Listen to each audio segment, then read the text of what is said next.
Salam, selamat pagi warga jemaat Rayon Yerusalem sampai dengan Rayon Yordan, jemaat GKI Ebenezer, Timika, dan juga warga Kristen dimanapun berada. Salam dalam kasih Yesus Kristus. Kita jumpa lagi dalam siaran Bina Keluarga Kristen edisi Selasa 21 Januari 2025. Sebelumnya kita mendengarkan firman Tuhan, di pagi ini saya mengajak kita bersatu dalam doa. Mari kita berdoa.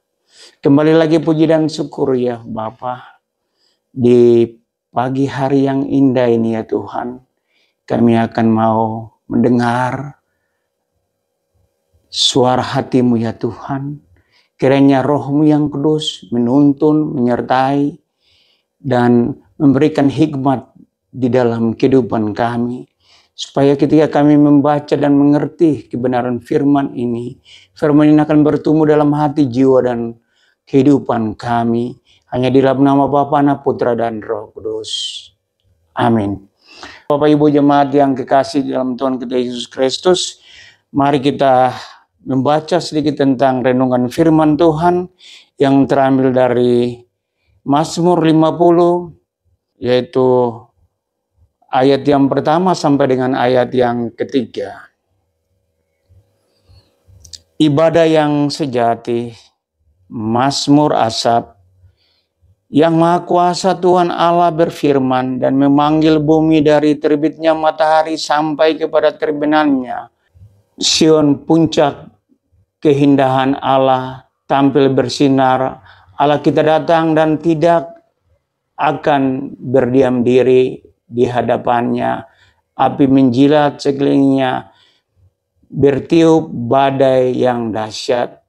Bapak Ibu jemaat yang kekasih di dalam Tuhan kita Yesus Kristus, di pagi hari yang indah ini kita telah mendengarkan, membaca dan memahami kebenaran firman Tuhan, di mana firman Tuhan ini mau memberikan pemahaman kepada kita bahwa betapa indahnya ketika kita mendekatkan diri kepada firman Tuhan. Saya mengutip daripada ayat yang ketiga, yang mana ayat yang ketiga memberikan penjelasan kepada kita, memberikan pemahaman kepada kita bagaimana Allah kita datang dan tidak akan berdiam diri di hadapannya. Api menjilat sekelilingnya, tertiup badai dan yang dahsyat, di mana Tuhan tahu bahwa segala pikiran hati dan jiwa kita harus berikan sepenuhnya kepada Tuhan. Kita harus mengingat betapa dahsyatnya Tuhan hidup di Tuhan, berdiam dalam hati dan jiwa kita. Di mana kita dituntun sebagai orang-orang yang percaya kepada Tuhan. Bagaimana gambaran Allah, sifat pribadi Allah itu tertuju ke hadapan kita, di mana firman Tuhan mau mengajak kita bahwa kita benar-benar bertekun di dalam Tuhan. Kita tahu bahwa maksud dan tujuan Tuhan di dalam kehidupan kita. Kita kembali lagi kepada ayat yang kedua. Dari Sion, puncak keindahan Allah tampil bersinar. Jadi di sini firman Tuhan mau mengingatkan kita kembali bahwa keindahan Tuhan terpancar di dalam setiap kehidupan kita. Kita mengingat, kita memahami kebenaran firman Tuhan, di mana firman Tuhan itu mau memberikan gambaran bagaimana Allah hidup di dalam kehidupan kita, sehingga Allah itu bersinar, Allah itu membuat satu tujuan di dalam kehidupan kita. Maksud Allah di dalam kehidupan kita bahwa engkau harus menjalankan firman Tuhan, engkau harus bercerminkan bagaimana Allah hidup di dalam engkau segalanya di dalam kehidupan Allah. Ketika itu Daud berbicara tentang bagaimana dia hidup di hadapan Tuhan. Dia walaupun takut, tetapi dia selalu percaya kepada Tuhan. Di sini firman Tuhan mau memberikan gambaran, memberikan pemahaman bagaimana Allah itu bersinar dalam kehidupan kita. Tetapi sekarang kita tahu bahwa dunia juga seringkali menjaring kehidupan Bapak Ibu dan saya. Dunia juga memetik hasil daripada buah yang kita tanam. Jadi kita harus berpikir bahwa segala sesuatu, tindakan segala sesuatu yang Tuhan berikan di dalam kehidupan kita harus berpegang kepada firman Tuhan. Karena kita melihat kepada ayat yang ketiga, Allah itu datang dan tidak akan berdiam diri di hadapannya. Api menjilat sekelilingnya, tertiup badai yang dahsyat. Dan kita tahu bahwa beberapa hari lalu terjadi keadaan yang seperti itu di Amerika Serikat. Kita tahu bahwa kehidupan, kenyataan kita tidak selalu setia kepada Allah. Karena kan kita tahu bahwa karya penyelamatan ayat di kayu salib merubah segala kehidupan kita. Kita harus mencerminkan sifat pribadi Allah. Dan mereka benar-benar tidak setia kepada Allah. Dan mereka mendapat apa yang mereka buat. Di mana kita tahu bahwa kehidupan sekarang ini kita harus berpegang kepada karya penyelamatan Allah di kayu salib. Bagaimana Allah selalu berdiam dalam hati, jiwa, dan pikiran kita. Kita tahu bahwa maksud dan tujuan Allah di dalam kehidupan Bapak, Ibu, dan saya. Dia mau merubah segala-galanya. Karena di dalam firman Tuhan sudah ditekankan di dalam kehidupan Bapak, Ibu, dan saya. Bahwa kami adalah anak-anak Allah, kami adalah pewaris kerajaan Allah, dan kami harus memiliki sifat pribadi Allah di dalam segenap kehidupan kita. Kita tahu bahwa gambaran Allah itu berwujud daripada kesempurnaan ketika kita setia. Karena kesetiaan kita menjadi barisan depan di dalam kehidupan kita. Bapak Ibu yang kekasih di dalam Tuhan kita Yesus Kristus. Firman Tuhan mau memberikan pemahaman kepada kita. Bagaimana kita hidup di dalam Tuhan. Bagaimana kita bersumber kepada Tuhan yang memang benar-benar adalah segala-galanya di dalam kehidupan kita. Di mana firman Tuhan di pagi hari ini mau mengingatkan kita bahwa engkau jangan jauh daripadaku. Engkau selalu berpegang kepada firman-Ku. Karena firman itu hidup. Firman itu memberikan gambaran yang begitu jelas di dalam kehidupan kita. Bapak Ibu yang kekasih di dalam Tuhan kita Yesus Kristus. Kita tahu bahwa hidup ini kita harus benar-benar menikmati. Kita tahu keindahan alam yang sejati apabila kita menjalankan firman Tuhan dengan baik.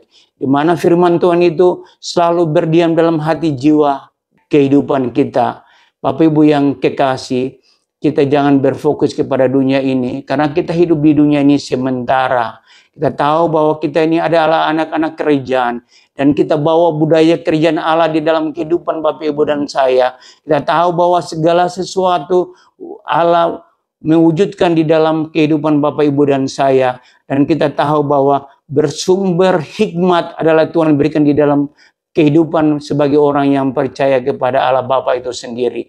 Bapak Ibu yang kekasih di dalam Tuhan kita Yesus Kristus. Di mana firman Tuhan sudah menjelaskan kepada kita bahwa ia berseru kepada langit di atas dan kepada bumi untuk mengadili umatnya. Jadi di sini ayat yang keempat menekankan kepada kita bahwa kita harus berpegang teguh kepada firman Tuhan. Jangan kita kembali kepada baal-baal lain. Disitulah murka Allah akan menanti kita. Kita harus setia, kita harus berpegang kepada firman Tuhan. Supaya murkanya jangan melekat selalu di dalam kehidupan kita. Bapak Ibu yang kekasih di dalam Tuhan kita Yesus Kristus. Firman Tuhan di pagi hari ini sangat indah. Firman Tuhan mau mengingatkan kita kembali bahwa kita harus hidup di dalam Tuhan dengan sungguh-sungguh. Jadi ketika kita membaca firman Tuhan ini, yaitu kita harus memiliki hikmat Tuhan. Kalau kita tidak memiliki hikmat Tuhan, percuma kita membaca firman Tuhan, tetapi kita tidak menemukan segala sesuatu di situ. Tuhan memberikan hikmat, yaitu Roh Kudus diam sebelum Tuhan Yesus naik ke sorga. Tuhan memberikan kuasa di dalam kehidupan Bapak, Ibu, dan saya. Dan Tuhan memberikan Roh Kudus. Roh Kudus itu memberikan hikmat kepada kita supaya kita mengerti pikiran Allah.